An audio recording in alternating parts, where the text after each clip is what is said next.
yourself. You're about to experience a Horr-Gasm. Welcome to the Horr-Gasm podcast, the show where the serial killer isn't coming for you, you're coming for them. I'm Nick, this is my co-host Allie. Boo. Thank you for joining us wherever you are. Yeah. New year, new us. New year for pods. This is second episode of 2020. Yeah. We watched a new movie. We've been watching older ones. We're finally off the Stephen King kick of 2019. Yeah, oh my gosh. But I think we're going to get back on it. Right? Do we have any coming up out of Stephen King? I don't think so. Oh, okay. We worked that out of our system. For now. 2019 was the year of the king. There's so many left, really. There's a lot. There is a lot left to touch on Stephen King, but I think we need a little bit of a break. Yeah, absolutely. Try and do a little more modern. Yeah, detox a bit from Stephen King, yeah. There's I'd love to do Sleepwalkers. I love that movie. You haven't seen Dreamcatcher yet. I haven't. That's a good one. And we've talked about it on here before. Yep. There's a few. We haven't done it. Yeah. One or two. When it 2 comes out, we'll do a double feature with that. Awesome. When does that drop? Do you even know? I think it's soon.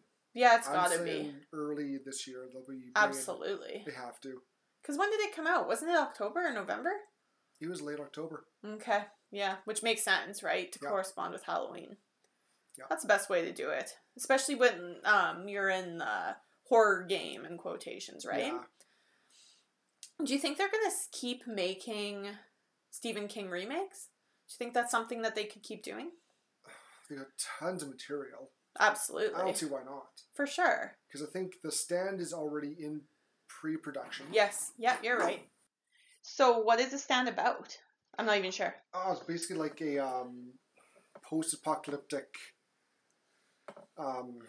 movie.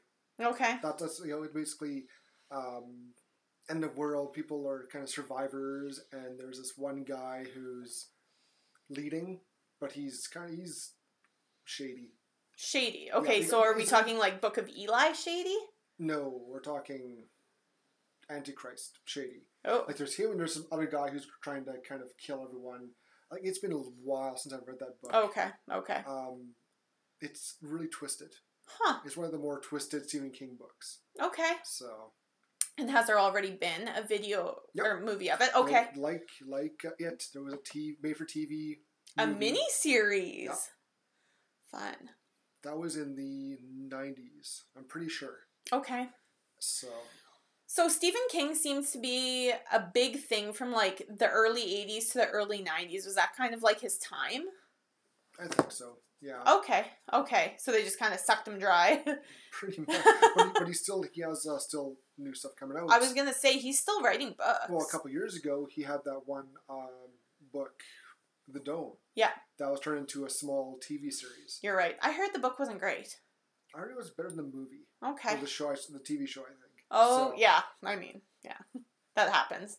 Book's always better than the TV and movie. Most of the time, yeah. Yeah. It's very rare that again, like I said before, Lord of the Rings is one of the few circumstances and exceptions where they took the book. Hard book. And they took the movie and all right, this is... Let's take the best nuggets out of this book and make a movie out of it. That was one of the most faithful, the extended editions of Lord of the Rings was the most faithful. Those are some of the best movies. I think they're definitely top 10 of my favorite movies, especially Return of the King. My sister and we've watched Return of the King, like the 5-hour extended edition, more times than I can count on my hands and feet. And I love The Fellowship of the Ring. I love that. It's such a good start. Yeah. And last Saturday, I was thinking of going, never did. Right. They had the entire series, like all 3 movies, extended editions, a day long at the theater here in Saskatoon. Well, that would be a marathon. I think it went from 11 to... So the first one was at 11 a.m.? Yeah. Oof, that's late to start. Return of the King was 9 p.m. Oh. So you're going for, it's 13-hour series. I thought it was longer than that. First one is 3 and some. Second one is another 3.5 plus. And Okay. the third movie is... And that probably 4. includes, obviously, like, in between, there's got to be, like, a 15, 20-minute break, right? Yeah. Stretch your flipping legs. Yeah, I've done a double feature before. That was tough. Yeah. But 3... Oof. But it's Lord of the Rings. Right. That's so good. Yeah.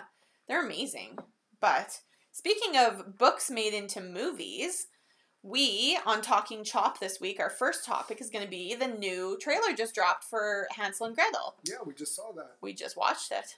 It was, Hansel and Gretel was always one of those stories that bothered me. Just Really? because, like, the story is that, the mom and dad, our executive producer is getting a little wily here.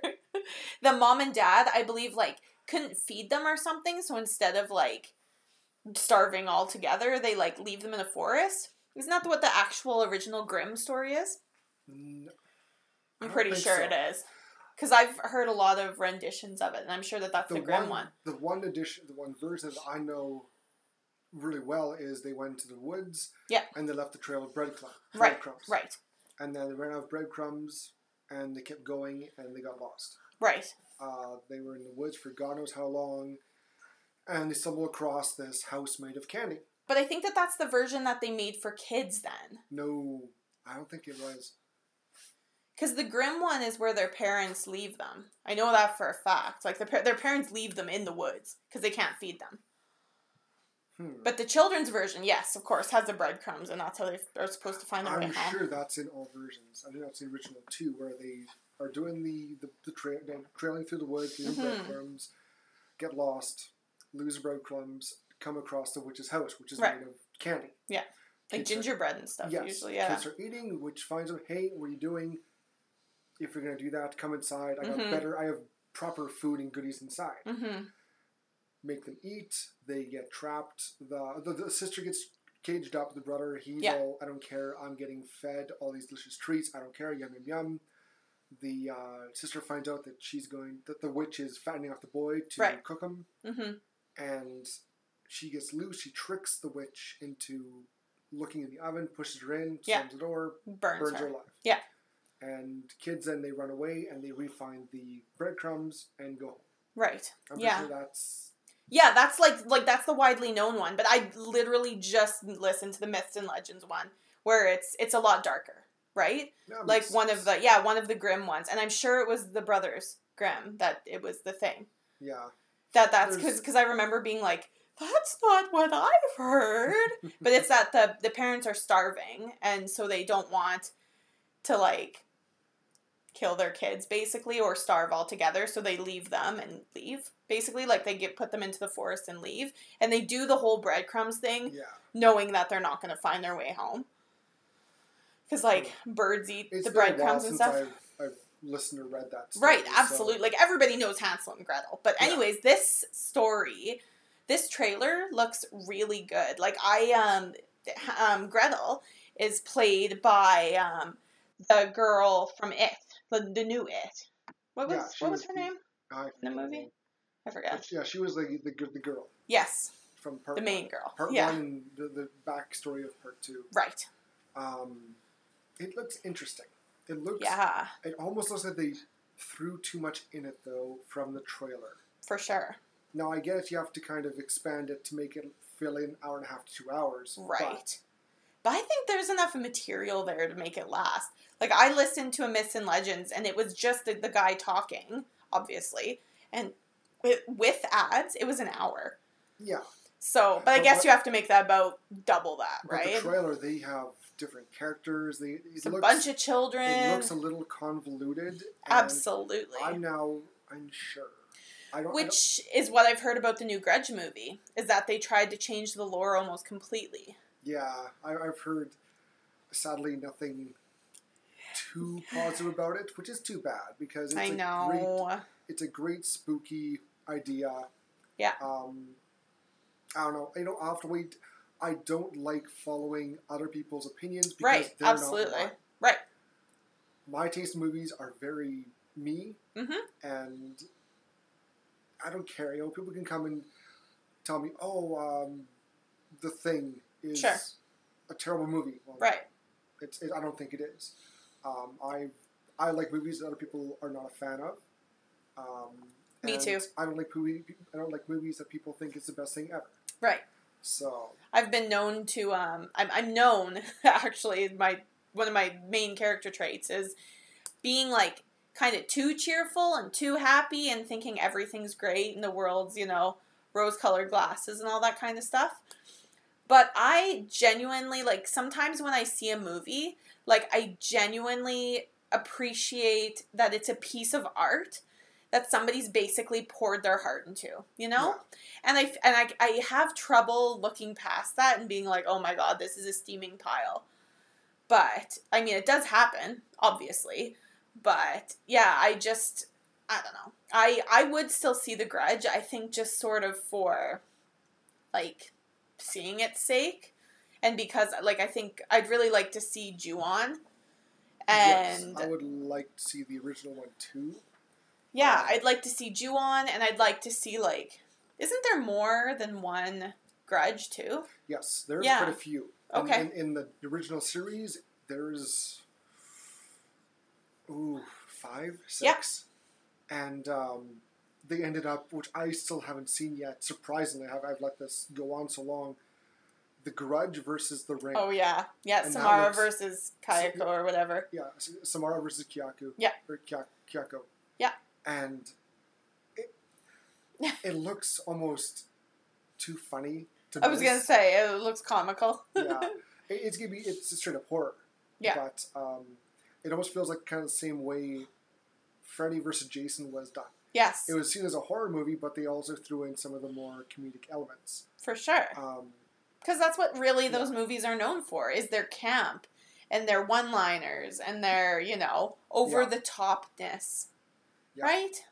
Oh, yeah. Yeah. Yeah, I think I'll probably see Hansel and Gretel comes out January 31st. Well, that's not a sooner. lot, That's yeah. sooner, I thought. Well, that's what it said Oh. at the end of the trailer. But maybe not. I don't know. Also, that was released, I think it was last night, was the New Mutants trailer. Yeah. And it's not, I don't think it's really classified as a horror, but Sure. it had a very horror feel to it. I agree. My friend Tinell, she watched it. I sent it to her because she's a big Marvel fan. She loves the mutants. Right. And also she's a big Maisie Williams fan. Yes. Yeah. And then she's in it. Yeah. And I mentioned, I kind of got a bit of a horror feel. She's like, you too? I got that as well. I'm like, great. I'm not the one alone here. Yeah. And it's got a very dark, spooky feel to it. Right. And that's kind of different with the whole Marvel or X-Men movie. They don't do with the horror. They do more of the superhero. Right. But it's dark. It's Yeah. dark. It's got, again, Maisie Williams stars as Wolfsbane. Mm-hmm. And, who else? There's a few other guys and girls in it, but... Yeah. Yeah, it looks good. It looks interesting. Yeah. Yeah. I'm And I trying know- to not be over X-Men-y stuff. Yeah. I kind of feel like we've had so much of it the last, 20 years. Well, the plan is now also for the next Doctor Strange movie, that's going to be, borderline horror as well. Yes. So- yeah. I'm wondering if they might do the Marvel zombies. Interesting. Interesting. It's I think it's titled Doctor Strange and something about the multiverse. I forget the title now. Yeah. But if they can do that, they have to throw in the zombies. Absolutely. Because that's one of the more out there but accepted Sure. storylines for the comics. Okay. And it's cool. It's a good little, what if zombies took over. Okay. And all the yeah. superheroes became zombified. Mm-hmm. And it's really cool. They have quite a few series. They have Ash versus Marvel Zombies, which is hilarious. And yeah, it's something to look forward to. I wonder what Absolutely. they'll do with that.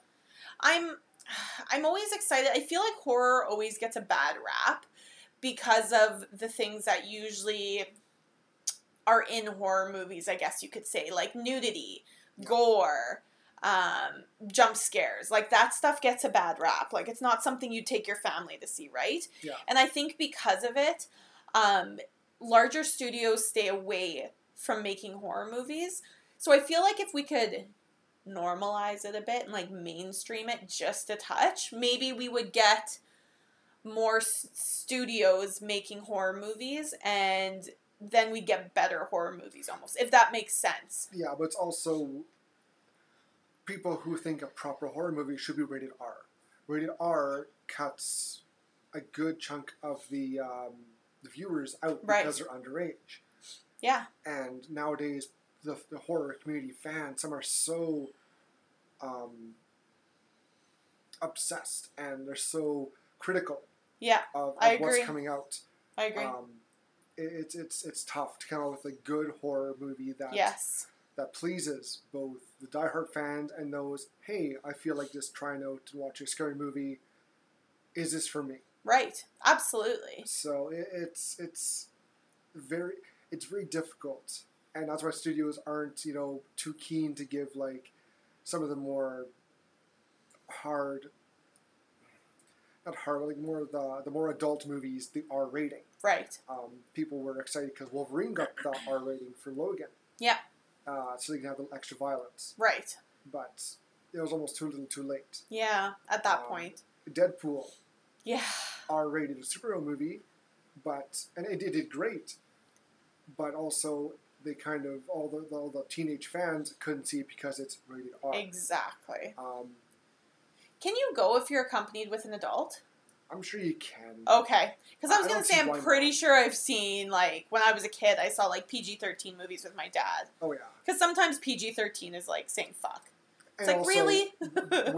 which theaters now don't let kids in? Right.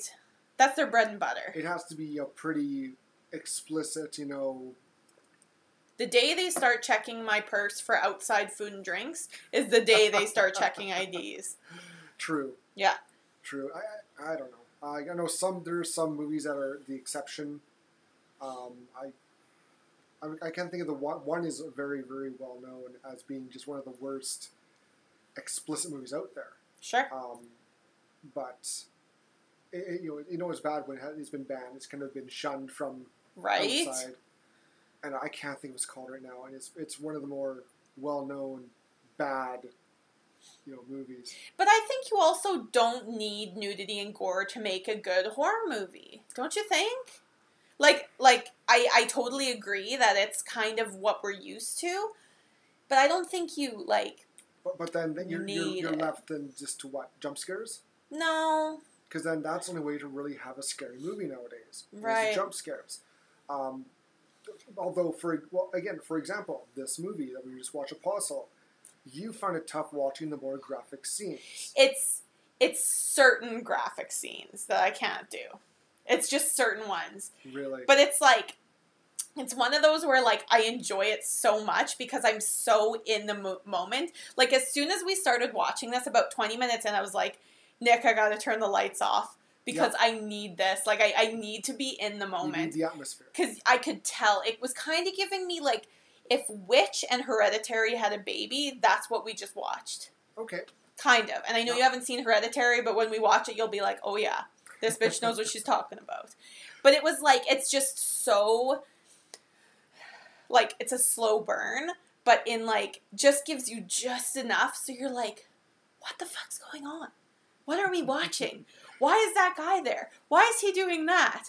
And I think it was like, some of the, it's things to do with like eyes really bug me, and things to do with like sensitive parts of your body really bug me, like the side of the body, like the hips. And also you're not a big fan of enclosed spaces. Which, oh my God. Like you would have a tough time like with The Descent. I've heard that. And that's a very good, graphic, visually scary movie. Yes. But again, they're encased. So many enclosed space. I've heard that it's hard to watch just because you can like my brother-in-law watched it on his brother's podcast, and he said like you're short of breath sometimes when you're watching it because you put yourself into that situation, and you can just feel the like being trapped almost. Yeah. I just, yeah. Luckily, I don't have that problem. Oh, okay, I can watch and go, yeah. Mm-hmm. Like, that sucks. I've learned how to disassociate myself from the movie. Sure. Like, while you're watching all the more graphic kind of scenes in this, which wasn't so much scary to me, I thought, right. oh, that's good effects. Yeah. That looks pretty darn real. Yeah. I wonder how they did that. Yeah. Now, I'm 35 now. Probably 50-year-old Nick would be like, ugh. Yeah. This is, ugh. Ooh, I can't watch this. This is pretty graphic. I'm scared. I'm turning lights on. Yeah. But... yeah. Even me, like, 2 or 3 years ago, I wouldn't have been able to get past halfway through this movie. I would have had to turn it off. As soon as he drops down in that cave, I would have had to turn it off. There was absolutely no way I would have made it past that. Yeah. I would have been like, yeah, nope, done. Bye. But I've also learned to appreciate now, again, the effects. Yeah, like, absolutely. Those are good effects. Yeah. But, yeah, as for this movie being more of a horror, I'm not sure. I don't know if this movie being a horror? Yeah. This is 100% a horror. This is every sense of a horror. If you think The Witch is a horror, this is absolutely a horror. Not true. I don't know how much more horror you can get. You get supernatural, you get gore, you get sex, you get swearing, you get cults. I don't know how much more horror you could get. I didn't get scared. Yeah, but I mean... not once in this movie was I scared. Now, but again, but were you scared when we watched Gremlins? No. But again, see, this is also my opinion. Now, to you find this is a horror movie. You were scared. Absolutely. You were uncomfortable with some scenes. Hey, that makes it a horror movie to you. Right. I didn't find this a bad movie. But I don't think we can go with, like, an opinion on what a horror movie is. Well, that's a big, broad opinion. Right, that's what I mean. Is that, like... yeah. Because, like, even when we watch Friday the 13th, we're not scared when we watch it. No, we crack jokes the whole time. But it's still a horror movie. Yes. There's still people getting their bodies destroyed. And that's fair. No, right? That's a good point. No. Yeah. I just, in my opinion, this is a very tame horror movie. Okay. Interesting. I didn't mean to say this is all horror, but it's not as bad as others I've seen. Absolutely. I totally agree with you. So. Yeah. So, yeah. Well, Nick, why don't we just get into Apostle and we can talk about it a little bit more in depth? I think so. Awesome. Perfect.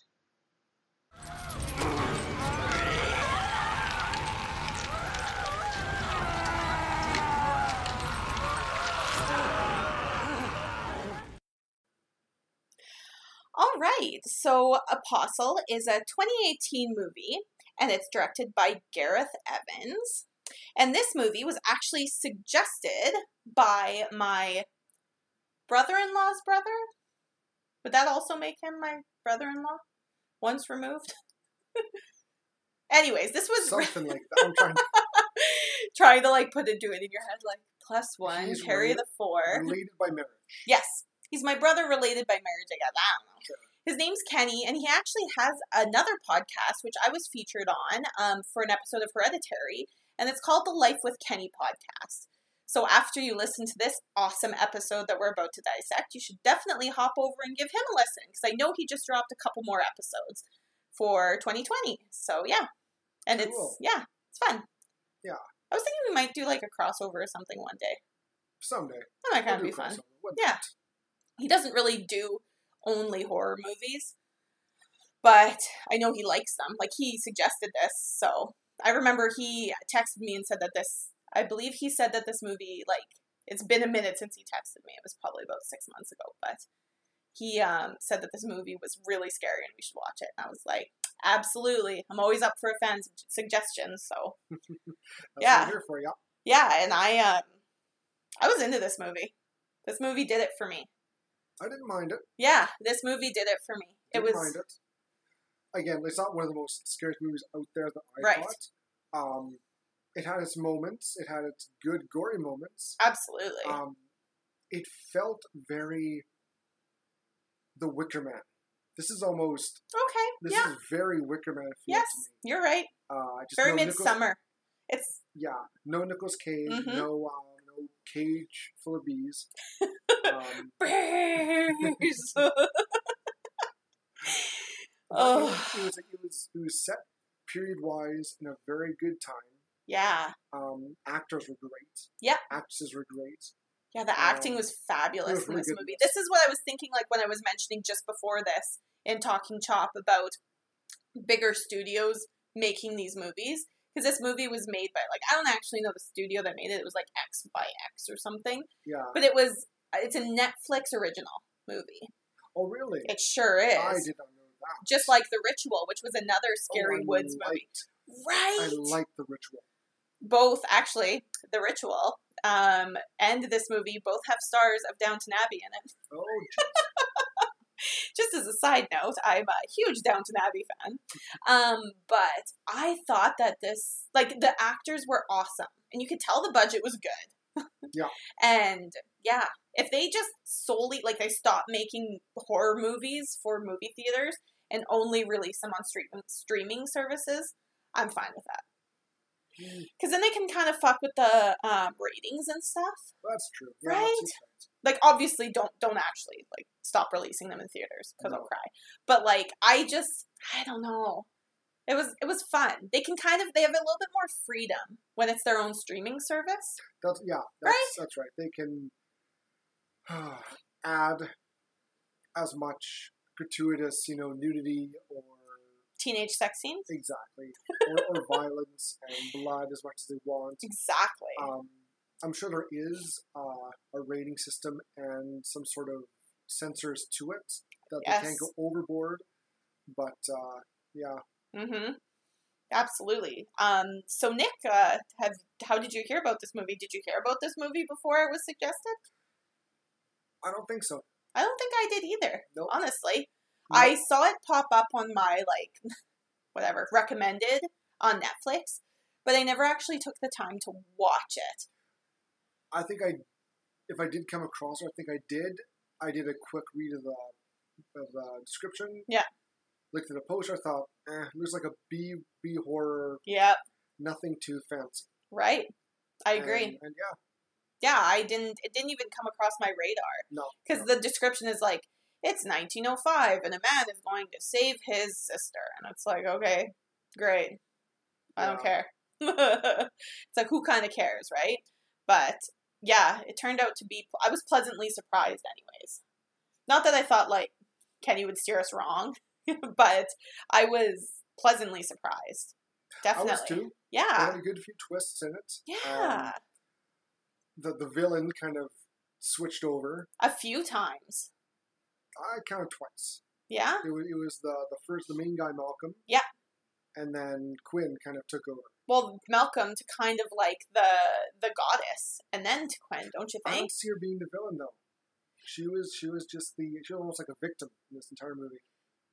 But it's not really explained until the end. Like, it's kind of like she's this like entity but she's not that gives and takes. But she's not a threat. Right. Through the entire thing, she doesn't have a threat feel to her. Only one scene where she chases Thomas. Okay. That was it. Other than that, she didn't feel like a threat, or that she was like I kind of think of her and the doorman. I kept calling him. I forget what his actual name is, but I kind of think of them as like what was one sort of entity, and I find them like they're well, I guess there could be villains technically in the movie, but they're not maybe the main antagonists. I don't know if I call them just villains. Like we eventually kind of learn that she's more of a prisoner, right, on her own island, right. I don't see her pulling the strings. Right. She's not the antagonist. She's not the one telling them, "Hey, do this." This is all the guys' ideas. Yeah, absolutely. Like when you're watching it, I think partway through I started you kind of start to think that maybe like I anyways thought that maybe she could be like, feed me and I'll give you something back. Because when he does visit her, Malcolm at one point when he cuts his hand, he's like, you don't need Thomas, you don't need him, you have me and you'll always have me and blah blah blah. So I was thinking more like she's asking for these things so she can provide, because he talks about providing, right? And and we see that when they feed her she grows. So I think that it's like a red herring, like they're trying to misdirect you. Oh, definitely. Yeah. And I fell for it probably partway through. But I was like, oh man, because we have seen it before where they're like feeding this entity that asks for these things, right? I don't think she's asking. Right? No, I agree. I think that it's a misdirection though that they're trying to make it seem that way. Oh yes, okay. Yes. Yeah. Because she doesn't really talk. Not much. No. Just near the end. She makes some weird kind of grunty, screamy sounds, but that's not that. She has a lot of lurking. She lurks a lot. She does lurk. Yeah. Kind of. I'm just trying to kind of think back. I'm trying to redigest this movie here. Yeah. And. Yeah, it was a thing. Yeah. Like, she's seen in the woods a few times, and she walks past the church at one point in the very beginning. Yeah, it always seems that Malcolm kind of notices, and he knows that no one else sees her but our main character, Thomas. Yes, exactly. Because there's no way that she could have gotten out. It seems that she can project herself. Okay, that makes sense. Because she's, as we'll find out, she's kind of almost connected to the entire island. So why can't she kind of pop in and out wherever she wants? Absolutely. On the island. So do you think she was kept prisoner and she was just kind of like... No, that doesn't make sense that she was just letting it happen. Why not? But was she? I don't think she was letting, but she... Like, it's almost one of those things where she's like, her actual body was here, but she could project her, like, her corporeal body. Yeah. And sort of, corporeal, that's why I said it, yeah. Yep. And she could kind of, like, astro project almost and be like, hey, I'm here. This is my thing. I'm gonna wander around a bit. But you're almost like ghost-like where you can't touch or manipulate things, maybe? No, because you see her walk by the window, and after Thomas goes and looks, and he's like, that's a really high window. How'd she get up there? Yes. And you see the handprint. Yes, you're right. On the side where it just kind of is growing, but it's also moss. Dying away. Yeah. I think she's connected to everything. We kind of see her very similar to a Game of Thrones with the three-eyed raven. Interesting. Yeah, you're right. He's connected. He's connected to every I forget the trees event in history, basically. Like, he's kind of always there. But also he's connected to all the trees. Yes. And that's how in the books, anyways. Bran, he touches a tree and he can kind of go back to where that tree was. Interesting. In time. But that's the books.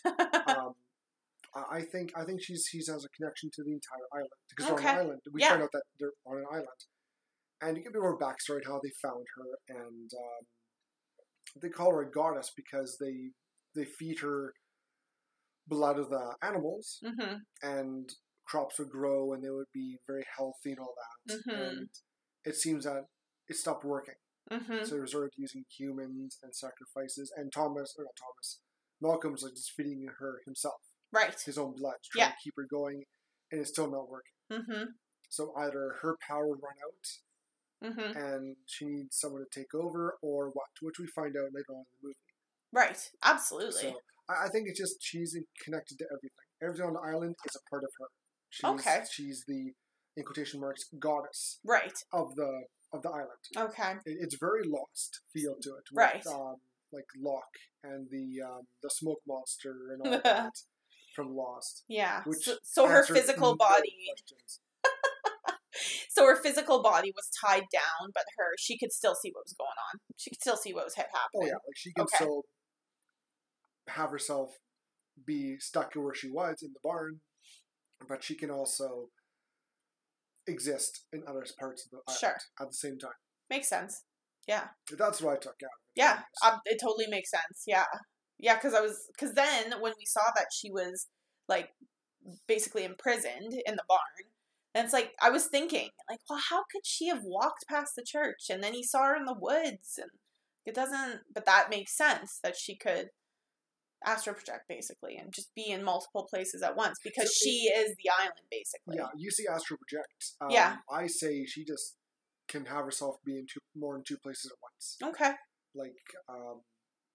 Like we see her, she's stuck. Like she's not moving. That's like her main pod, her main spot. Yeah. But if she needs to go check out, like there's a connection between her and Thomas for some reason. We find out again later why. Yeah. And she kind of watches him. Yeah. And she can. It's almost like have her eyes in her whole physical body too, but it's always part of the island. So it connects to the island. So. She can move herself, without moving herself. And using astral project, that's more of a like just phantasm, like a phantom thing. It's Right. astral projection is non-corporeal. You're just moving your mind or Right. your essence, your soul around. Which, and I mean, you're right. She was actually like kind of technically there because when she touched the church, Yeah, her handprint was there. exactly. Yeah, you're right. Interesting. So. Yeah, it was weird. It's just it was like I thought that we were getting into a cult movie, and then it turned into like a supernatural cult Well, it movie, was. and I was here Yeah. for it. Yeah. Yeah. But when I think we're getting into the cult movie, I think we're getting to like a Jim Jones situation. I'm like, all right, here we go. Manson family. Yeah. Yeah. And it was not. Which I was pleasantly surprised it wasn't. Because you can always do a good cult movie, but this was something special, kind of. Like, there was they just... actually had something behind their little cult. Right. They kind of, they had it wasn't like a fake, I'm doing it for the money cult. This was, like, he was actually kind of real. Yeah. Like he believed in it. Like, Malcolm, obviously. Because in the beginning it started. They had proof, they had evidence. Yeah. They had the goddess. She was providing for them for a while. Mm-hmm. And they were getting more followers. They're having like little churches on the mainland. Yes. And if they want to be 100% part of it, like a devotee. Yeah, come to Ireland, live here. And they have new members, not a lot, but the boat goes out to get more people. Once a week? Yeah, we'd say. Would it be once a week? I don't think anymore. Well, I mean, Thomas was only there for a short period of time. Because the one girl kept saying, you were only gone for a couple moons. You're right. Yeah, you're right. Is that full moon? So a full moon is, what, a week? Yeah. So maybe 2 full moons, that's 2 weeks. Yeah. I was thinking it would be more like once a month kind of thing. Yeah, maybe once a month too. Yeah. And they brought back quite a few people, though. But... Yeah, they right? did. It was like 10 people. Yeah. Yeah. It was crazy. It was interesting. Cool. Okay. Let's do a skim, because I think we've been talking about some of the good parts, and I think this is good. Yeah. So basically, the whole beginning of the movie is just Thomas, his sister was taken. His sister was taken, and she wrote a letter to him. No, I think they wrote a letter. They wrote the ransom letter to the woman, to the girl. Was it Jennifer? Jennifer's his sister, yeah. To the dad, who seemed he was out of it. Yeah. We get a little bit of a very brief backstory. Thomas, who plays Thomas? We should do a quick. Yes. So Thomas is actually played by Dan Stevens, which he was the one from Downton Abbey. Yeah. He and he was also in Beauty and the Beast. He played Beast. No big deal, you guys. Really? Oh yeah. I didn't know that. Yes. I haven't seen that movie yet. I own it. Like, heckin' own it. It's on Disney Plus. That too, but there's a sing-along version on it. Anyways, he's a fabulous actor. I love him. He's his name, Dan Stevens. So his sister is Jennifer, and then the preacher is played. His name is Malcolm Howe, and he's played by Michael Sheen. I don't like him. He is the father on Prodigal Son. Yes. He was also Lucian on the Underworld series as the Lycan dude. Guy. Yeah. I love this actor. He's a good actor. He's fabulous. He's very demented in Prodigal Son. Yes. He really is. He does a great job in that movie. That's awesome. You need those kind of actors in these sort of movies, right? Show, I should say, not movie. It's a sure. show, but it's really good. Right. And then he's got a daughter, and her name's Andrea, and she seems to be the town doctor as well. Yeah. And then there's Quinn, who is the other founder of this island, who's played by Mark Lewis Jones, and he has a daughter named Fionn. Yeah. And then there's also the third person who helped find the island. His name is Frank, and he's got a son named Jeremy. And Fionn and Jeremy kind of have a thing. Yeah. So that's sort of all the main characters that we're going to talk about. They be knocking boots. Yes, Jeremy and Fionn are bumping uglies. Yeah. Yep. And someone, not saying who, maybe Jeremy, gets knocked up. Maybe Fionn, I'm not sure which. Yeah. I never got the talk, so I'm not sure how it works. No. Well, this is also set in 1905, so I think you can't run to the store and grab some comics. Right, yeah. Yeah, she's taken a couple rides on his disco stick and, things happen. So. Yeah, so basically, Thomas is pretending to be a follower so he can get on this island. So he hops on a boat and we take off to the island and they're expecting him. Yes. Because they give him a little, a ticket yes. to go on the boat.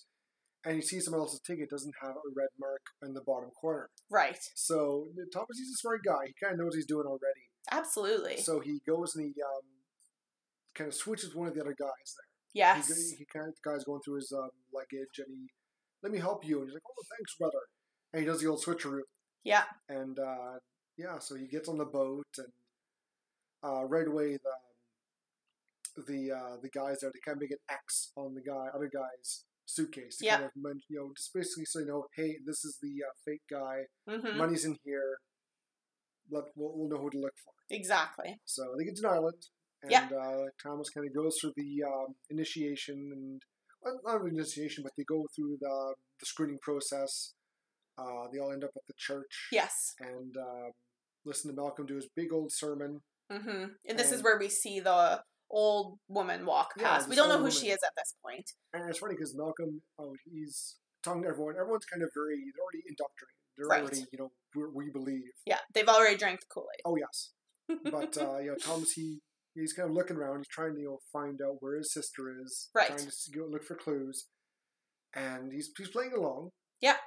And sure enough, you see the window, and woman goes by, and Malcolm's like, uh-oh, what's she doing here? Why is he seeing her? Yeah. Because it seems like she only appears to those that she wants to appear to. Absolutely. To, the chosen ones, almost. Yeah. Because she's walking past and nobody notices except Malcolm and Thomas. Yeah. Those are the only two. Yeah. Malcolm gets a little jealous later. He does. Because he thinks he's the chosen one. Yes. He's Mr. Special Guy. And nope, not so much anymore. Not so much.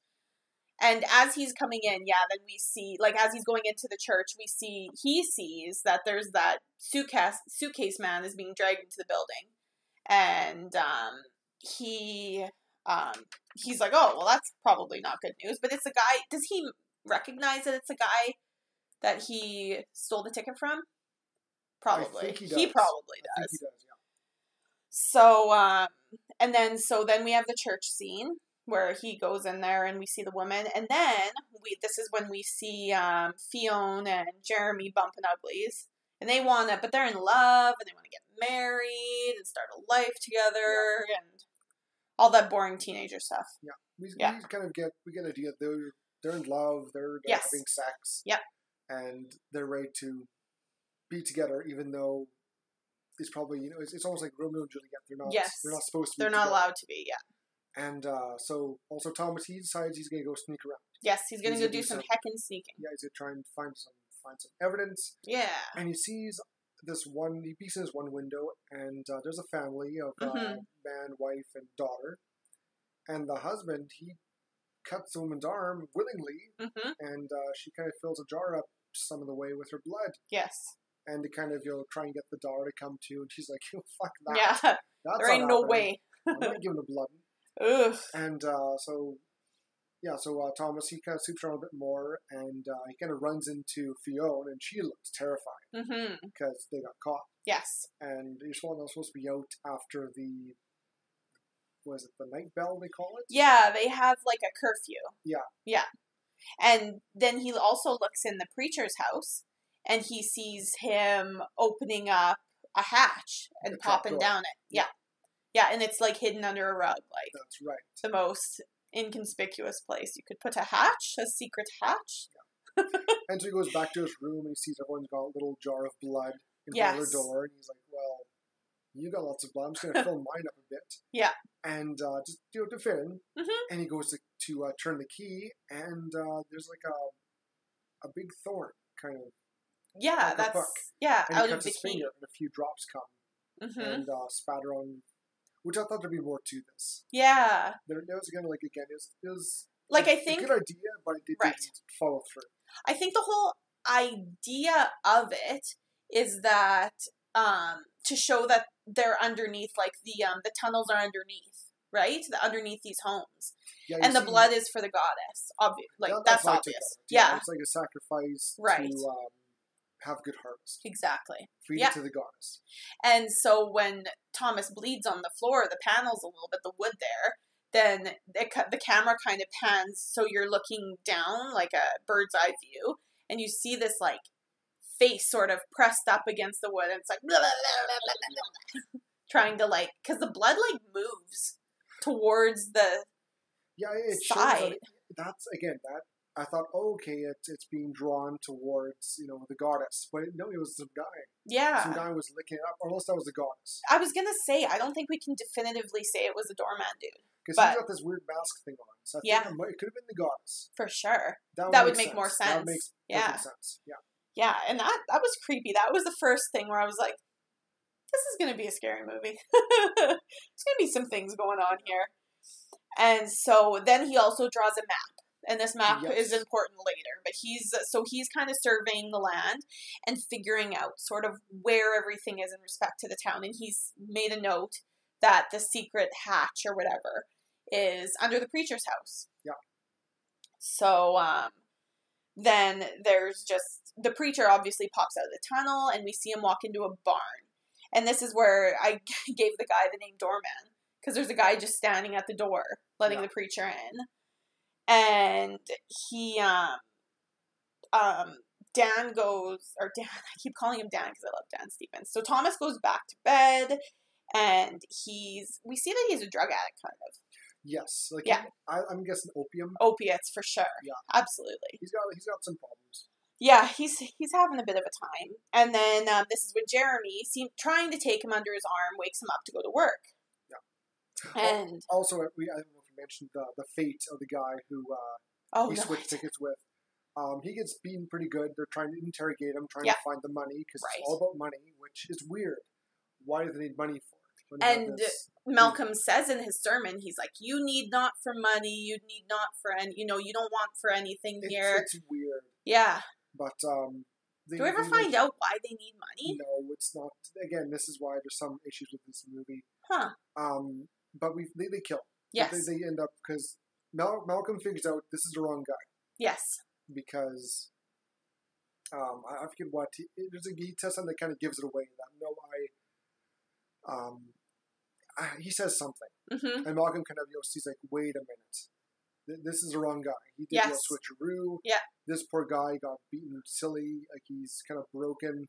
He tells Quinn to kind of finish him off, and he does. He slits his throat. Yeah. And basically he becomes food. Bingo. Yeah. He becomes the next little meal for the goddess. Exactly. And they kind of figure out he's still out there. We gotta find him. Yeah. And quick. Yes. And so next morning, Jeremy wakes him up for, you gotta go work. Oh, of course. Of course. And after a bit of labor, and again, like you said, Thomas gets Jeremy to kind of swear, you're gonna help me out here, kid. Yeah. Yeah. I saw you do some shit. I won't say a thing, but you got to help me out. So, exactly. Yeah, but you got to do something for me first. Yeah. And Tom's like, okay, whatever. And before they can do that, they have to go to the church. And Malcolm decides, you know what? Someone is out last night. Shouldn't be out. He kind of lines up some of the new guys. Yeah. And he has them, start reciting from their little Bible that he's written. Yeah. And everyone has to read at night, and some of the guys start quoting. Yeah, they're saying like a verse. They are going down the line, and they each have to say part of the verse. And I think we used to have to read in school. Thomas is like the third or fourth guy in the line. Yeah. And when it comes to the guy just before Thomas, he pulls a knife out and he goes to kill Malcolm. And Thomas actually stops him. Yes. I think just kind of because he wouldn't find out where his sister is if he didn't. Yeah. And it made him look, he kind of got in that way too. Exactly. This guy, he slashes Thomas and goes to lunge at Malcolm, and the guards, they just pierce him through. Yeah, he gets like a spear through each side of his chest and through his legs. Yeah, and one goes right through his thing. I think it was his chest going down. He was pinned. Yes. He was pinned very painfully with spears to the floor, and he keeps trying. Oh, I'm gonna stab you, but I'm dead. Yeah. And he says, "For king and country." For king and country. Yep, that's exactly it. So these people are like they're known. Yeah. Like they like the mainland knows that this island exists and that it's a problem. They want it taken care of. Yes. They're seen as a threat. Like, it is sort of like the Jim Jones of Jonestown. Like, when they send I know a lot about Jonestown, like, more than probably any person should. But when they send the delegates to Jonestown to check up what they're doing, they're killed because they don't want that getting out. Yeah. So it's kind of like that in a convoluted way. That's the same sort of idea. Yep. And right before this church scene, Malcolm and Quinn are delivering a baby goat or a baby sheep. Right. And the only reason I bring it up is it comes into play later. But this baby, when it's birthed, it's like, it's deformed and its like whole neck is open and it's like, its intestines are outside of its body, basically. It's I don't say stillborn, but it's very deformed. Yes. And it's almost decayed. Yes. And Quinn kind of, expressed, this is what's happening. We gotta get this fixed now, or this is gonna happen to everything. Yes. Yes. So yes. Yeah. So then we have the church scene, then so Dan, I keep calling him Dan. Thomas is hurt, so they ship him off to Andrea, and because she's the doctor, he needs to get stitched up. Yeah, very painfully. No anesthetic, no nothing. No, just a bit of wood. Bit of bark between the teeth to bite onto. And Malcolm tells him, you've earned. Yeah. You'll be rewarded with your loyalty. Yes, he says that he cuts his hand and he said, "You bled for me, so now I'm gonna bleed for you." We're blood brothers. Yeah, so he slices his hand and like grasps his hand in like a bro shake. Yeah. It's weird. And then that night, Malcolm kind of ups the ante. He brings out Jennifer. Yes. And tries to intimidate Thomas to show himself. Yes. And Quinn, you see him, he cuts a bit of her hair off very painfully. Nothing. Very nice. And she's being paraded through the streets of this town. There's like one main drag, and she's being paraded down to from the top to the bottom. And he's like basically like, "Hear ye, hear ye! This is the heretic." And then he cuts a lock of her hair, which is horrible. And then they make it sound like she's trying to hurt the group. She's a spy. She's a traitor. Yeah. When really they kidnapped her. Yes, exactly. And Thomas is trying his best not to run out and do something. He kind of has a little bit of a relapse. He needs his drug, and he throws it away. He smashes it. Yeah. Like, nope, I don't need you. Take that. It's going cold turkey. And so then we get this really weird next scene where Fionn is in the bathroom. She's in like the little outhouse at their house. Well, she asks Andrea earlier. Yes. When they're working, how do you know if you might be pregnant? And she kind of tells her, well, when's the last time you bled? It's like, winter time. Winter. Like, you're preggers. Yep. And she's asked, well, is there another way to chill? And it's like, yes, there is. And we see her then later on in your scene now, looking in the outhouse with a mirror up her skirt. Yeah. She's checking things out. Yes. But her dad, like Quinn, who obviously is her dad, is like peeping on her. And he's spying. He's doing some creepy dad spying. Huh? And like really creepy, like staring, like, it was just so weird. And then he goes to like try to sneak away and he creaks a board. And then he slams his hand up and he's like, wasn't me. Then he just kind of walks away and poor Fionn, she's like, not sure what I'm looking for. That's a new way to see if you're pregnant. Never heard of that before. And then we have there's a really small scene where Thomas's sister is sitting in the street and one girl's braiding her hair and the kids are poking her with sticks. They're being mean to her. Yeah, they're just belittling her and playing. And then Andrea brings her some food and a blanket, and then she gets carted off. Yeah. So we don't know where she's going now, but she's done just being chained up for a while, I guess. And then there's a big festival at nighttime where everybody gets to wear creepy masks.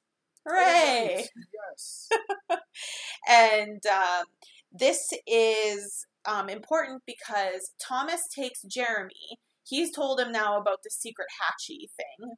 And he takes Jeremy to help him break into this cellar area underneath the preacher's house. Yeah. So while the music is playing, and it looks like, not fireworks, but there's like stuff going off. There's drums and stuff. Yeah, there's playing music, and there's, fire. Right. And Malcolm's idea during the party, when everyone's, having fun, we're going to search. Yeah. We're going to find which room, find the money. Yes. They're looking for the money, mainly. Yes, exactly.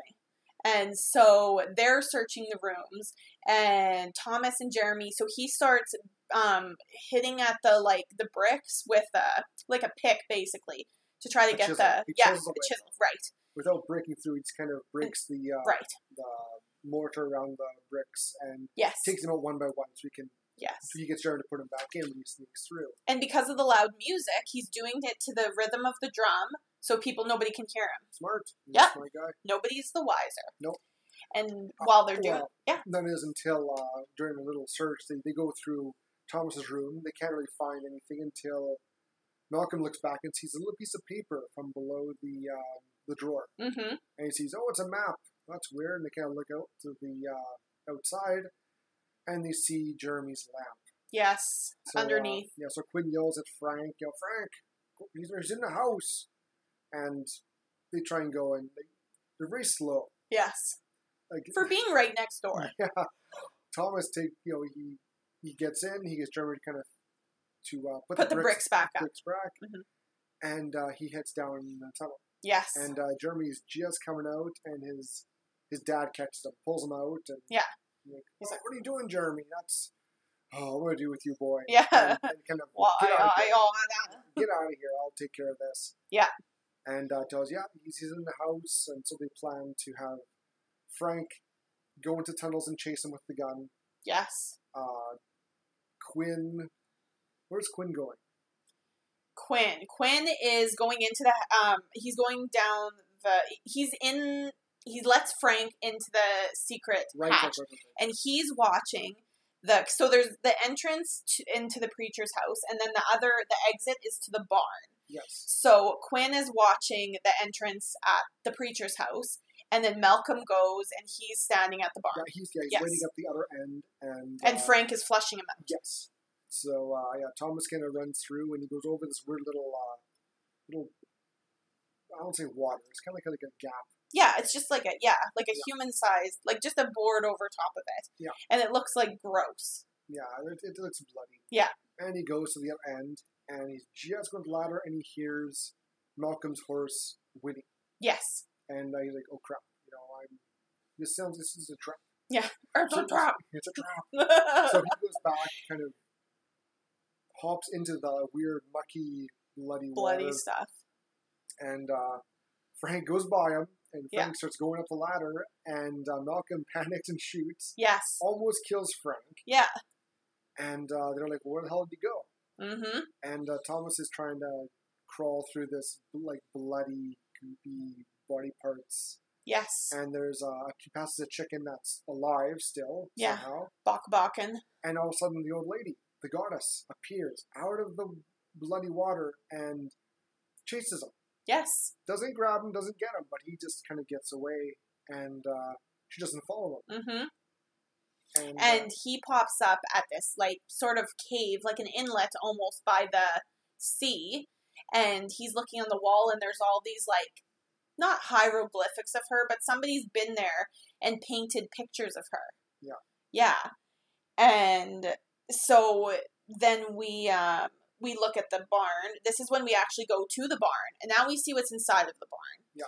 And this is when we see the goddess kind of restrained in her little potty sort of thing. Yeah, it's like she's almost like in a crutch. Yes. Or something. Yes. And she's surrounded by vines, and she's trapped there. Yes. Yep.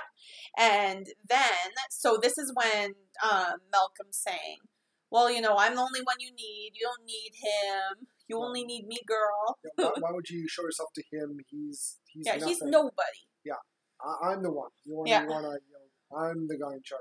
Yes. Here, drink my blood. Yeah. And as he's, force feeding his blood to her, it starts to bloom around her. Yeah. So you can tell there's some sort of magical ability to her. Right, as long as she's fed, that she stays alive and keeps the island alive. Yeah, and Andrea then, she finds Thomas at the cave, which has these paintings of the deity, the goddess. Right.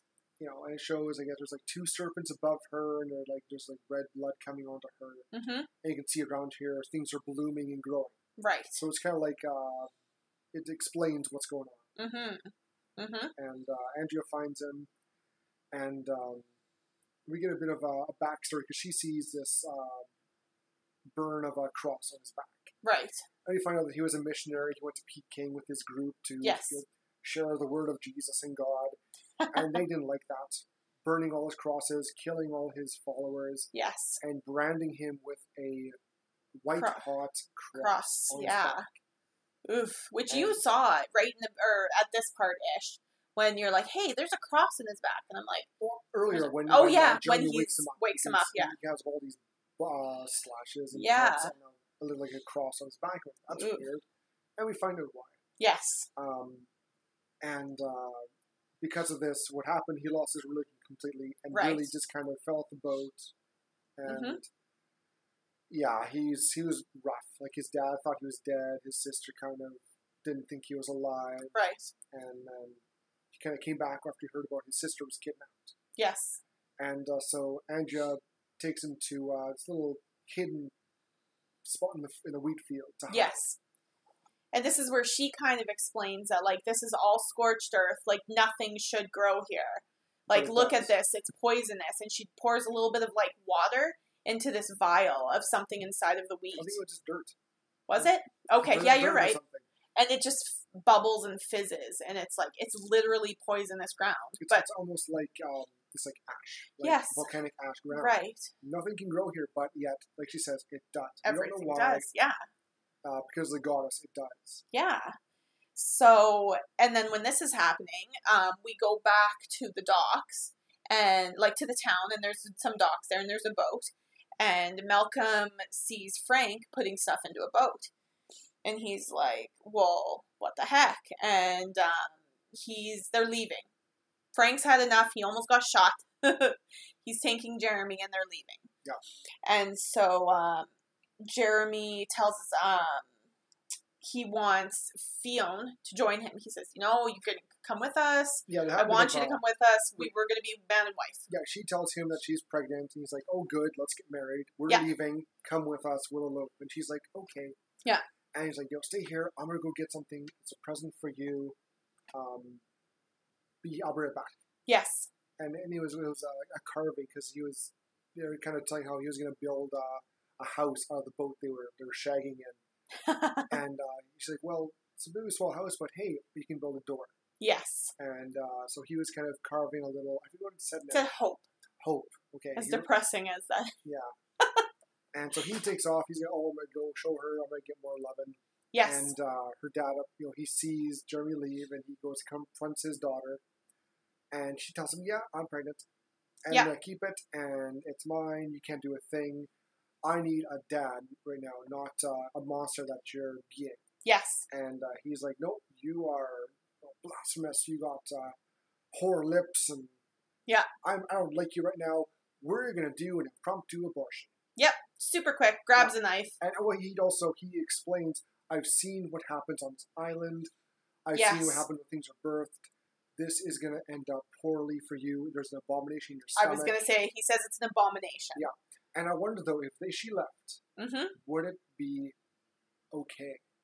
I think if they got off the island, it would have been a good birth. Yeah? I think so. I think the island was, because of the proximity to the goddess, it was bad. Sure. It was corrupting whatever was growing there. Nothing could grow.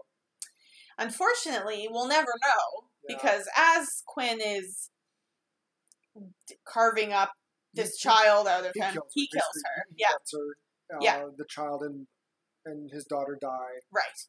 And Jeremy walks in. He's all excited. I'm going to show her this. He walks in to this nasty massacre. Yes. Drops the little board thing, and he's like, "What the hell did you do?" Mm-hmm. And of course, Quinn, he makes himself a victim, and he's like, after he Right. does that, he tells her, he tells him, you put your seed in my daughter, unacceptable. Yeah. You're gonna get punished, and this is all your fault. Yes. Yeah. He throws everything onto Jeremy. Jeremy gets a switchblade out that Thomas gave him. Yeah, it was like a shaving blade. Yeah, switchblade. Yeah. And he starts cutting and attacking Quinn, cuts his arm, leg, and starts basically slitting his throat. Like, he gets a good chunk. Ooh, there's a big chunk of neck that comes out of it. And just want to say, the effects are very good in this movie. It's very really practical. good. The only CGI, I think, ever is when the plants grow. Yes. Everything else, I think, is just old-fashioned prosthetics and great effects. Love it. Yeah. Great effects. Nothing like some contacts and a little bit of, like, skin plaster. It looks real. Really real, yeah. And again, if it looks real, that's well done. And it's one of those things where, like, every time there was gore, except the throat slitting in the beginning, because I was like, whatever. You see that a lot in movies and TV shows. But even, like, this scene, it's one of those things where you see it and I get tingles. You know what I mean? Like, you can just kind of, you're like, ooh, that's a thing. Because it's not like a big, deep gash, blood squirting everywhere. It is a gash, but it looks like something that could easily happen, right? It's a very, very deep cut he gets, started on, like, the side of his neck. Yes. But Quinn fights off Jeremy. Yes. And kind of throws him out. No, he knocks him down, and he kind of stumbles out the door and starts, screaming, "He killed my daughter. He's trying to kill me." So he instantly makes himself the victim. Turns it around, yeah. So Jeremy obviously is upset, and he's like, no, and obviously nobody believes him because there's blood all over both of them. Yeah. So Jeremy takes off, and he runs to Andrea in her little hidey hole where she's showing Thomas all of this stuff. So obviously him and Andrea are friends, or they're close or whatever. I think she kind of takes care of the younger ones in the village. Right. And the guards catch up to Jeremy and drag him off, saying, "You're going to be purified." Yeah. And he's like, "I didn't do it. I loved her. Andrea knew that. Like, yeah, she absolutely. Was no one listened to her. And Quinn, he's kind of doing a little bit of a coup. Yes. He's taken over. He's sick of the way Malcolm's been doing things pretty willy-nilly. Yes. It's time for a strong arm. It's time for some authority to really... Yeah. And Malcolm's down at the docks talking to Frank, so he can't defend himself. So Quinn decides it's time to... Purify. Cleanse Mr. Jeremy. Yeah, we don't know what he means. I thought fire. Yeah. Nope. They assemble this little table. This was rough. And they have Rue basically put your arms and legs in these little clamps, clamp the arms, the legs, clamp the head. Oh. And they clamp them pretty tight. Yes. The subtitle said bones crunching on the head. I'm like, ooh, this is not going to end well. And you see so this was one of the kills of the decade and Bloody Disgusting. And you get a first person view of what Jeremy's experiencing when they clamp his head. So his head's kind of to the side because he's looking at Andrea, pleading with the guards. And as they turn it, his head kind of is moved with each crank. It's moved up, clank, clank. And then he's staring straight up, and they give it one more clank. And his blood vessels burst in his eyes. Yeah. And it's red. And you're like, huh? So he's yeah. I thought it'd be more breaking arms, legs. Yeah. I thought it'd be more punishment. Because, we're sitting there, we're like, all right, what's in store? We're rubbing our hands together. We're like, all right, let's get into it. Yeah. And it's like basically like, I don't know. Okay, so we're from Saskatchewan here. You guys have all made a hole in the ice for ice fishing. Imagine that, but instead of vertical, it's horizontal. So I wouldn't use that. It's more like for drilling holes in wood. Yeah. Yeah, well, you're describing an auger. That's too big. The one they use because they shave his head, the top of his head, and you can see, he's laying flat, prone, and right parallel to his head is this crank with a a screw with a I'm not sure what to call it. A bit. Right. Yeah. It's got a thin drill bit and it's got a big. Like kind of like what you'd use to drill into a wall, like a hole in the wall. Yes. Yeah. And it's all hand cranked. And you see he slowly cranks in, so it just goes into his skull. And you can hear it. Yeah. Like you can hear that little whimpering and crying a bit, and after that you kind of see Quinn. He kind of goes over to his one side, says, "I've always wanted to do this." Yeah. Goes around to the other side, and he's going to be purified. And you don't see it go in. No. It's all you see. You see you're at his feet. Squirming. Yeah, his feet squirm as you see Quinn, crank it very slowly, not quick. He's pretty deliberate with this. And there's lots of my favorite horror movie word, which is squelch. There's a lot of squelching. Yeah. Like a lot. Once we get through the bone, it's nothing but squelch, folks. Yeah. And also Thomas and Andrew show up, and he tells the guards, restrain him. So Thomas is there, kind of stuck, and he's watching this poor boy get. Who is really one of his only friends. Yeah, he gets drilled into his skull. And he stops twitching after about 3 good cranks. He stopped twitching. And then we get a good view of what's left of his skull. There's a good hole at the top of his skull. Yes. And Quinn takes a bit of like a flower petal or something and puts it inside. Yes, into the top of his head. Kind of weird. Yeah. And then Frank shows up, and Malcolm's like, "What did you do? I didn't approve this." And Quinn's like, "I don't care. I'm in charge now. You're too much of a pansy. You're doing this my way. You're a false prophet," he says multiple times. "You're the false prophet. You're the false prophet." He really throws Malcolm under the bus. Yes. And Frank, he kind of snaps. He's like, "My boy, what have you done? I'm going to stop this." Yeah. And he goes and grabs a gun, and he takes off towards the barn. The barn. Yep. Thomas gets free. A nice little, not a kill, but they have spears. They're using 2 spears to kind of hold in place. And he slides one way and pushes the spear into the one guy's cheek. Like the soft part. Right through. Ugh. And the other guy, he just smacks the other one over his head. He kind of falls down. Yes. And, he takes off after Frank. Yeah. And, so they're chasing. Frank gets to the barn. The barn.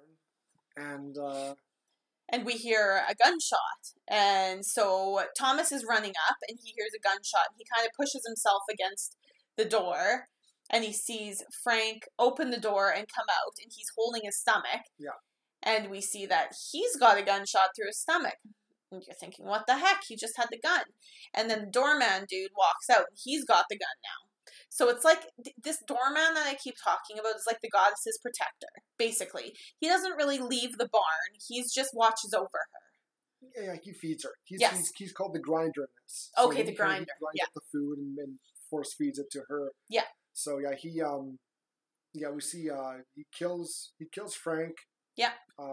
Thomas kind of sneaks around a little hidey hole into the barn.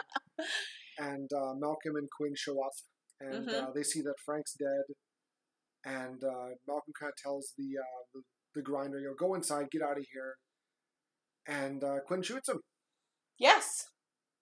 Quinn's had enough. He's like, you know what? Fuck you. Shoots Malcolm in the arm, and he falls back into the trapdoor hole. Yes. And he's knocked out.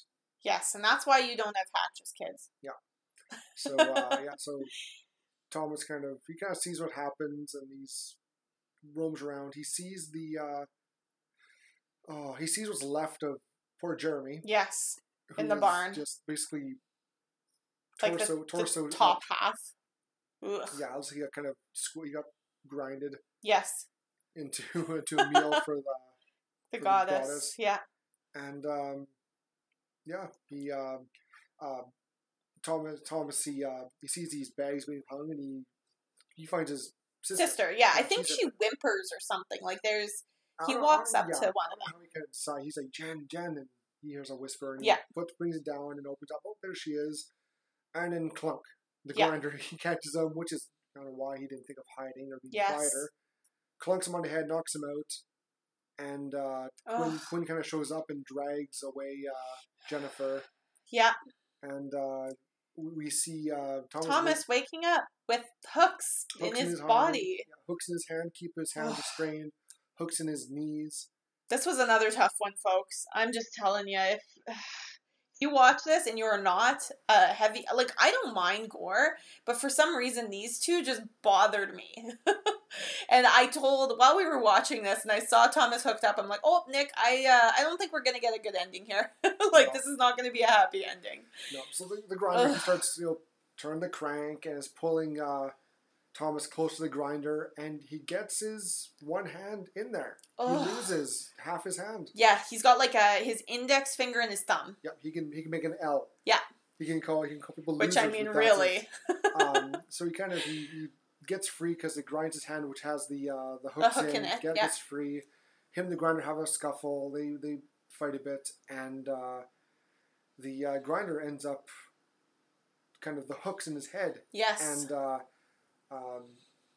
Thomas throws like a switch, and just it's like instant kind of pull. Yes. And it kind of rips half the head off, or almost like a quarter off of the grinder, killing him. Right. Yes.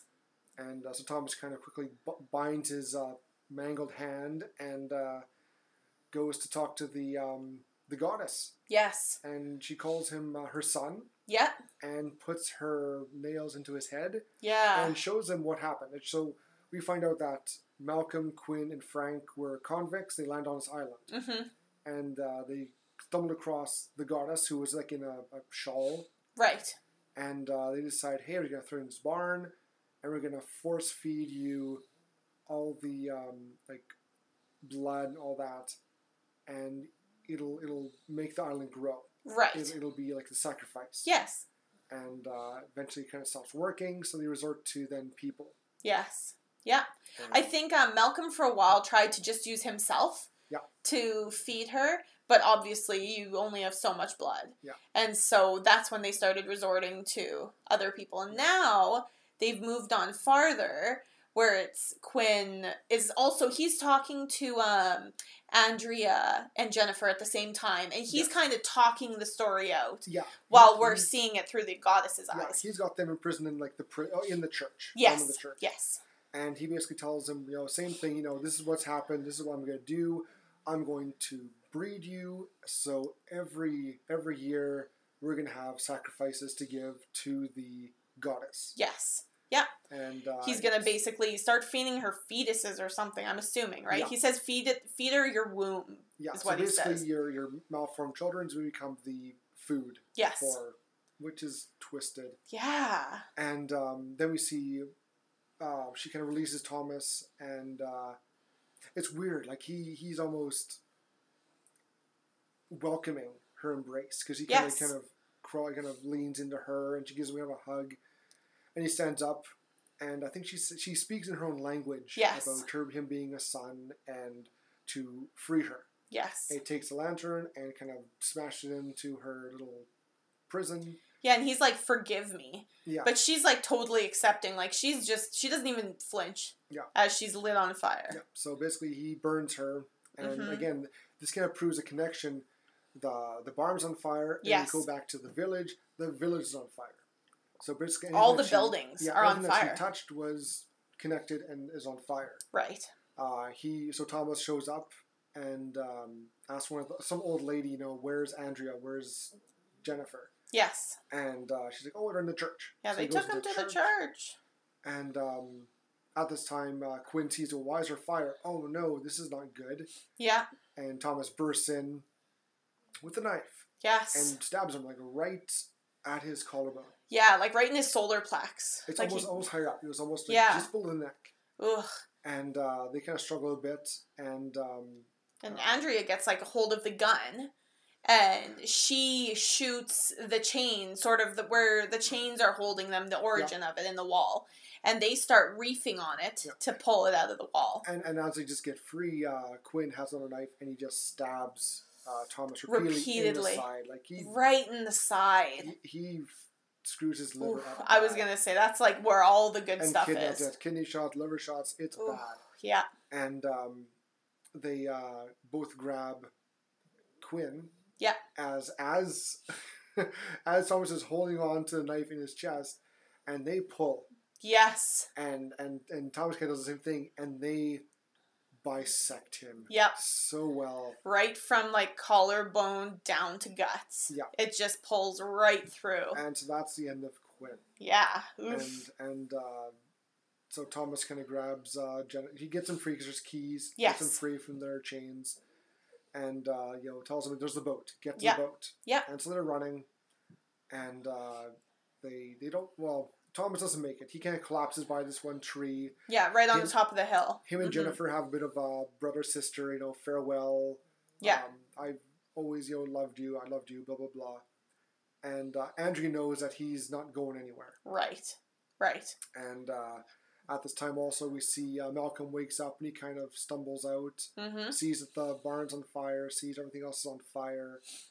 And Jennifer and Andrea get to the boat, and they get to the big ship, and they're out of here. Yes. And they look to the side, and there's like one of the mountains like explodes, and there's like blood just gushing out of this mountain. One last scream of the goddess. Yes. So it's kind of assumed that the goddess is done. Yes. On this island. Right. And we see Thomas kind of rolls back, and he's kind of accepted his fate. He's like, I'm done. Finally. Yes. And Malcolm walks up to him and kind of looks at him, and you can see in Thomas's eyes, it kind of start changing color. Yeah. And everything around him starts growing. Yes. And and that's kind of the end. Yeah. So it's implied that the goddess kind of she made Thomas the god. Yes. Of the island. So now he's the one who is providing the island with growth. Right. So, and Malcolm's still alive, so if anything, he can start all over. Right. Absolutely. It's a little bit open-ended, where is he going to do the same thing to Thomas as the previous goddess? Is he going to lock him up and feed him blood? Even though we found out that Quinn is actually the one who pushed to imprison the goddess. It wasn't Malcolm. Yeah. So, and he was not really into it and tried to stop feeding people to it as long as he could, which is why he tried to self-sustain her using himself. But yeah, overall, I had a good time. It was a good watch. I didn't mind it. Yeah. It wasn't quite as scary to me as to you. Yeah. But I enjoyed it. I thought it was not a bad movie. Yeah, any movie where it kind of gets you thinking, I like those. Yeah, it had a good little twist. The end was a bit of a surprise. Yeah. Where he became the guardian / god of the island. Yeah. I kind of expected Malcolm to die, but he survived. Again, it went from Malcolm being like the antagonist to Quinn being the really bad antagonist. Yes. He was really, he drank a good couple pitchers of that Kool-Aid. Like he was all about it. Yeah. But he wanted to do things his way. He wanted to be the big shot. And he thought Malcolm was too soft and always Malcolm too got patient. all the glory for being the prophet. Right. So. Yeah, it was good. So if you didn't mind it, what would you rate it out of 5? 2.5. Okay. I give it 2.5. It wasn't bad. It wasn't terrible. It wasn't scary to me. It could have had more of a creepy vibe with the goddess. Sure. Because as you see her from when they first met her to now, like her fingers were black. Right. Like she was very gaunt. Like she had no hair. Right. They could have made her a lot more ugly looking, more decrepit. Right. As her, because she is now, I don't say dying, but she wasn't as powerful an island. Mm-hmm. It could also mirror the island itself. Sure. So where nothing's growing, she's not growing. She's becoming uglier. Mm-hmm. If it was more of they met her first, she was more of a beauty. Right. But then as the years went on, she became ugly because of the corruption. Right. Yeah, that's how I would have done it. Mm-hmm. But it worked. Absolutely. I don't hate this movie. It's a good movie. It's a good one to check out. Mm-hmm. But yeah, mm-hmm. it was missing some of that horror element to me. Mm-hmm. But the kills were good. Great practical effects. Good villains. Great actors. I liked it. Yeah, for sure. Yeah. How about you? Well, I love this movie. I think I'd probably rate this a 4.5 for me. Yeah, absolutely. I liked the twists and turns in it. I liked how, even though we had the supernatural element in it, we see that the downfall is man. Oh yeah, definitely. I loved that element to it. I loved, obviously, the actors. While we were talking, I was like, the music is, like, gets your heart racing. Like, I thought the music and the camera angles in this were superb. Like, there's a scene where it's when Jennifer's in the town square being paraded through the streets, and Thomas is watching, and it's like, do, do, do, do, do, do, do, do, do, do, do, do, do, do, and it's like, it's almost like my head was exploding, because it's like my heart is beating, my head is pacing. I'm like, oh my god, what's he gonna do? What are we gonna do? Nick, what are we doing? It's music and sounds and lights and camera angles just do it for me. And this is actually, if you didn't like this movie so much, you might actually not like Hereditary, because this is literally 100 years Hereditary, basically. It's a slow burn until about halfway through, but they're always feeding you just enough to be like, well, why is that happening? Why is this? Why is that? See, and again, some of the things were brought up, they weren't explained. Right. Like the jars of blood, they didn't explain really why they did that. The money, why do they need the money? That wasn't explained. Right. It's got some holes, but... It's one of those things that, like, as soon as I was done, I texted Jessica, like, who was our special guest a few weeks ago, and I was like, I need to watch this again. I want to watch it again, knowing where it's going and expecting what's going to happen. Like, I'm ready for it. Like, I want to watch it again. And I don't get too many movies where I feel like that. Especially horror. Yeah. It's not like, oh, I want to watch that again right now. But I want to watch this again. Yeah, I loved it. It was almost everything I look for in a movie. Oh, good. Yeah. I'm glad you liked it. I really did. And I guess we kind of talked about the kill of the flick quite a bit already, but what do you think Ichabod, even though she's sleeping again, what do you think we should do for Ichabod's kill of the flick? She first liked the purification kill, but ooh, that was rough. I think Quinn's bisection is the kill of the flick, because you kind of aren't expecting it too. Like the purification, as soon as you see that corkscrew, you're like, all right, here we go, boys. It's also kind of quick, and you don't see much. Exactly. Whereas with Quinn, you see that knife go right through and down from his collarbone down to his guts. Like, yes. It's a rough, slow kill. Yes.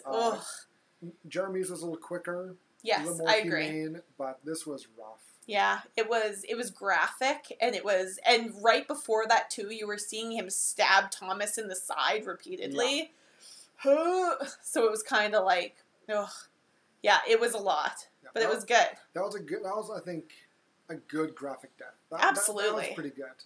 There was like 3 times in this movie where I had to watch through my fingers, and I love that. That's what I've like been missing in the last few horror movies we've been watching, is that like watch through your fingers, because that's it was good.